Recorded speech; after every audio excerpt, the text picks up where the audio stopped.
Om Namo Bhagavate Vasudevaya. Narayanam Namaskritya Naram Chaiva Narottamam Devim Saraswatim Vyasam Tato Jayamudire Shenvatam Swakata Krishna Punya Kshavana Kirtana Siddhantosti Abhadrani Vidunoti Sahasratam Yashtaprayeshu Abhadreshu Nityam Bhagavata Sevaya Bhagavati Uttama Shloke Bhakti Bhavati Naishtiki.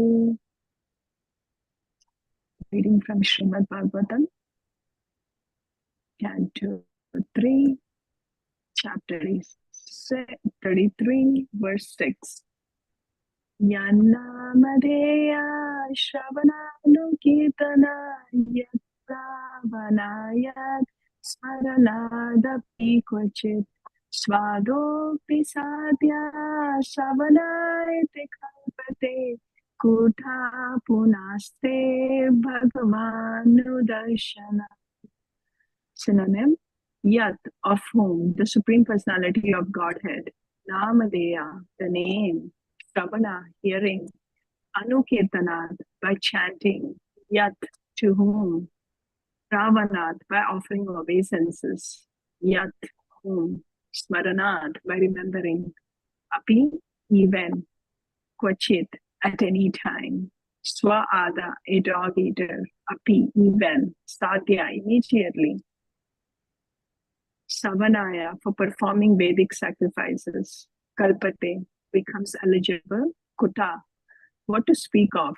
Puna, again. Te, you. Bhagavan, O Supreme Personality of Godhead. No, then. Darshanat, by seeing face to face. Translation and purport by His Divine Grace, A.C. Bhaktivedanta Swami Srila Prabhupada ki Jai. To say nothing of the spiritual advancement of persons who see the Supreme Person face to face, even a person born in a family of dog eaters immediately becomes eligible to perform Vedic sacrifices if he once utters the holy name of the Supreme Personality of Godhead, or chants about him, hears about his pastimes, offers him obeisances, or even remembers him. Purport. Herein, the spiritual potency of chanting, hearing, or remembering the holy name of the Supreme Lord is greatly stressed. Rupa Goswami has discussed the sequence of sinful activities of the conditioned soul, and he has established in Bhakti Rasamrita Sindhu that those who engage in devotional service become freed from the reaction of all sinful activities. This is also confirmed in Bhagavad Gita. The Lord says that he takes charge of one who surrenders unto him, and he makes him immune to all reactions to sinful activities. If by chanting the holy name of the Supreme Personality of Godhead, one becomes so swiftly clear of all reaction to sinful activities, then what is it that to be said of those persons who see him face to face?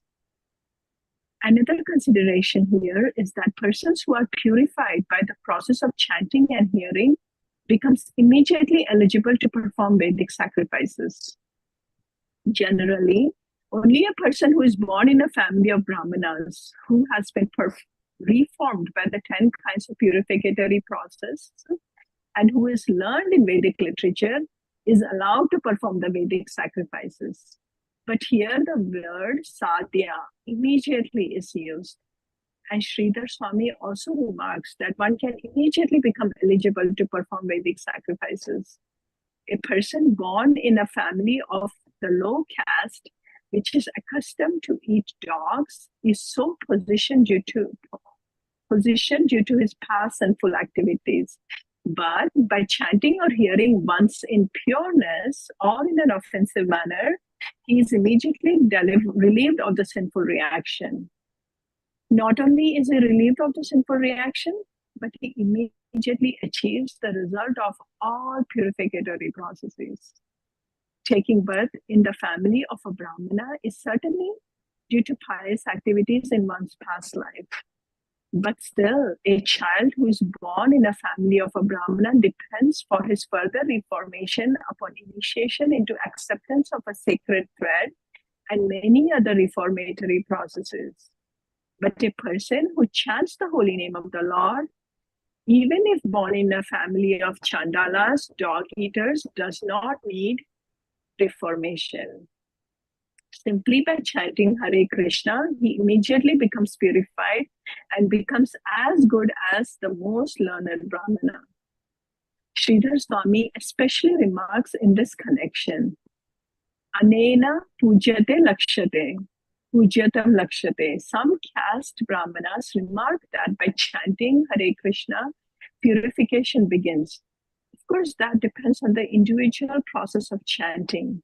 But this remark of Sridhar Swami is completely applicable if one chants the holy name of the Lord without offense, for he immediately becomes more than a Brahmana. As Sridhar Swami says, Pujyatvam, he immediately becomes as respectable as a most learned Brahmana and can be allowed to perform Vedic sacrifices. If simply by chanting the holy name of the Lord, one becomes sanctified instantly, then what can be said of those persons who see the Supreme Lord face to face and who understand the descent of the Lord as Devahuti understands Kapil Dev? Usually, initiation depends on the bona fide spiritual master who directs the disciple. If he sees that the disciple has become competent and purified by the process of chanting, he offers a sacred thread to the disciple, just so that he will be recognized as 100% equal with a Brahmana. This is also confirmed in the Hari Bhakti Vilas by Sri Sanatan Goswami.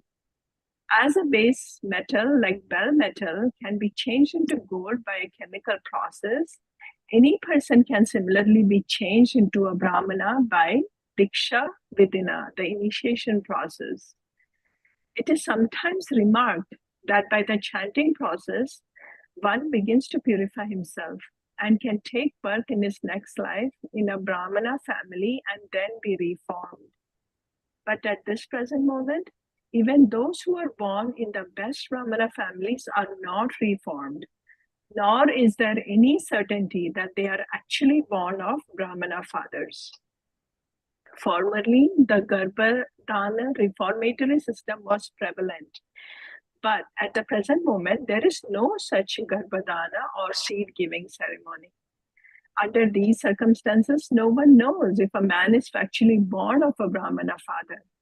Whether one has acquired the qualification of a Brahmana depends on the judgment of the bona fide spiritual master. He bestows upon the disciple the position of a Brahmana by his own judgment. When one is accepted as a Brahmana in the sacred thread ceremony under the Pancharatrika system, then he is Dvija, twice born. That is confirmed by Sanatan Goswami. Dvijatam Jayade. By the process of initiation by the spiritual master, a person is accepted as a Brahmana in his purified state of chanting the holy name of the Lord. He then makes further progress to become a qualified Vaishnava, which means that the Brahmanical qualification is already acquired. Om Ajnanatimirandasya Jnananjana Shalakaya Chakshurumilitam Yena Tasmai Shri Guruve Namaha. Sri Chaitanya Manobhishtam Sthapitam Yena Bhutale Swayam Rupa Kadamayam Dadati Swapadantikam. Nama Om Vishnu Padaya Krishna Prasthaya Bhutale Srimate Bhakti Vedanta Swami Niti Namine. Namaste Saraswati Deve Gauravani Pracharine Nirvishesha Shunyavadi Pashyatya Deshatarine.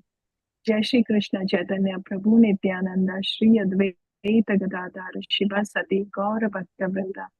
Hare Krishna, Krishna Krishna, Hare Hare, Hare Rama, Rama Rama, Hare Hare. I humbly bow down to all the assembled devotees. Thank you so much for giving me this opportunity to read and express my sharing realization from Srimad Bhagavatam this morning. And this is also for my own purification.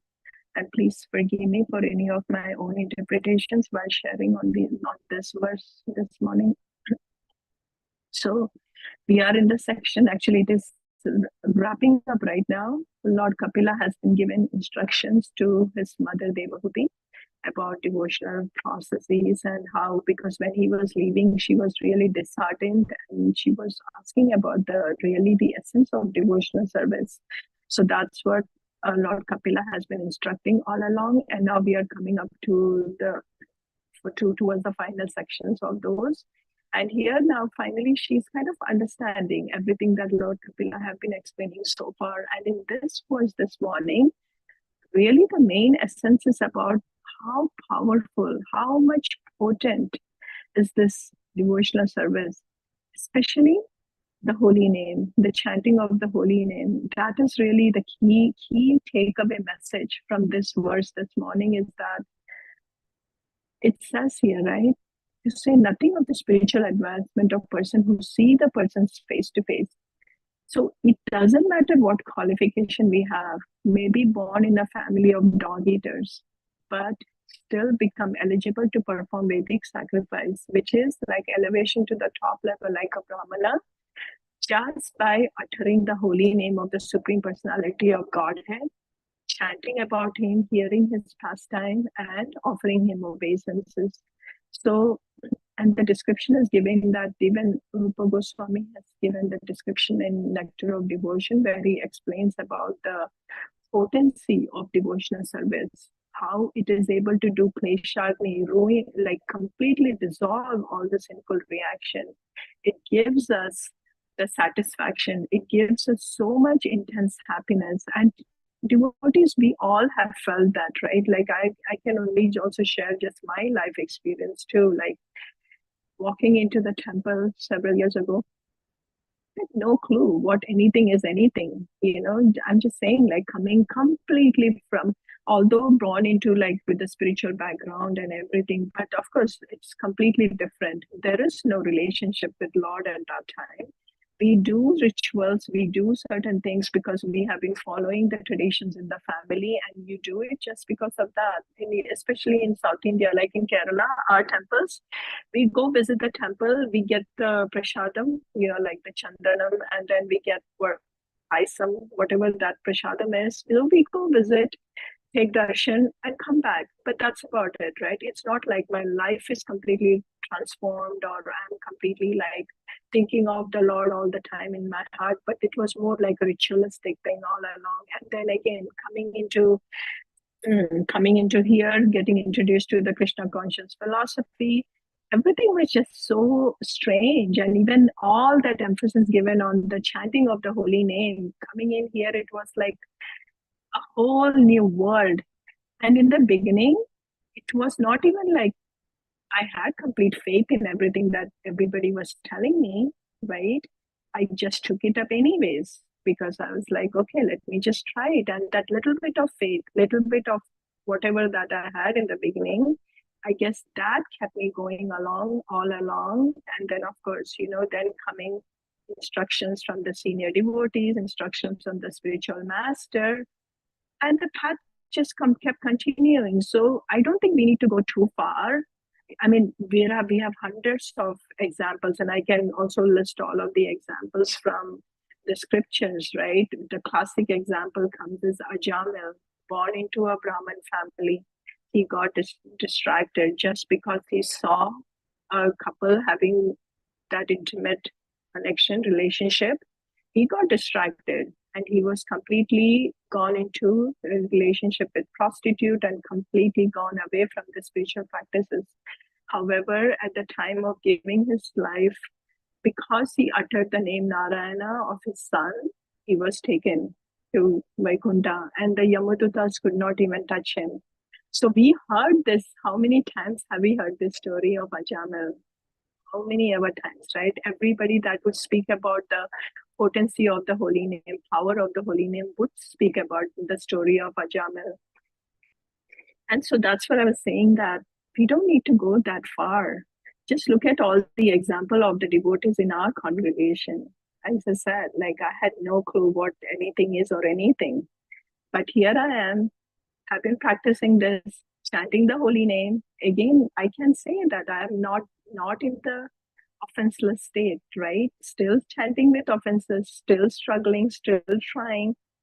But Still, can you imagine how Krishna is so merciful? Krishna is, and all the devotees, I would say not just Krishna, spiritual master, all the devotees, everybody is so kind and so merciful because they are still supporting us. They are still, no matter, it doesn't matter. You are any little bit of opportunity you take, any little bit of seva you take up, and you just have to let the senior devotees know, and they're like, wow, immediately they're going to support you, immediately they're going to help you with any small endeavor that you want to take.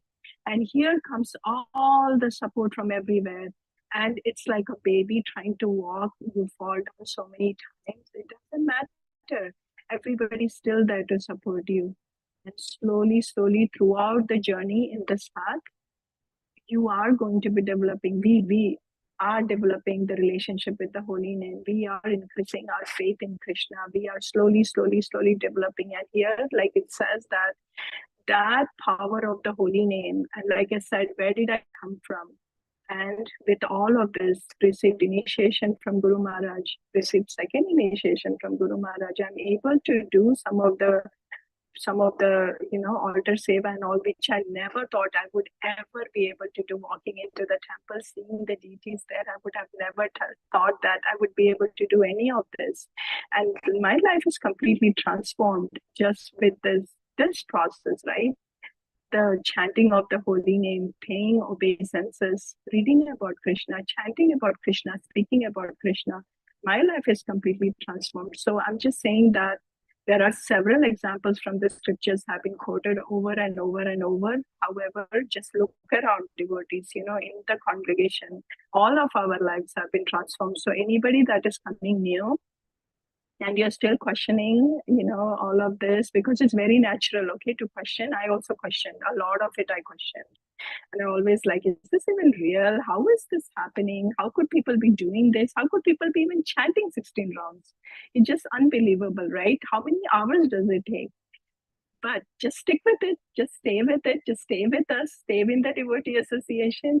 And as I said, how everybody helped me slowly follow through this path of bhakti, just with the devotee association, all of this will happen. And everybody, like you, everyone will be able to attest, like everything that's given in the scripture, what Lord Kapila is telling Devahuti, it is real. So I just wanted to share that. As I said, I had taken notes for several different examples from the scriptures, but I thought I'll just share my own story. I think that will be easy for everybody to relate to. Again, thank you so much for giving me this opportunity, and please forgive me for any of this while speaking. Vancha kalpatarubhyascha kripa sindhubhya eva cha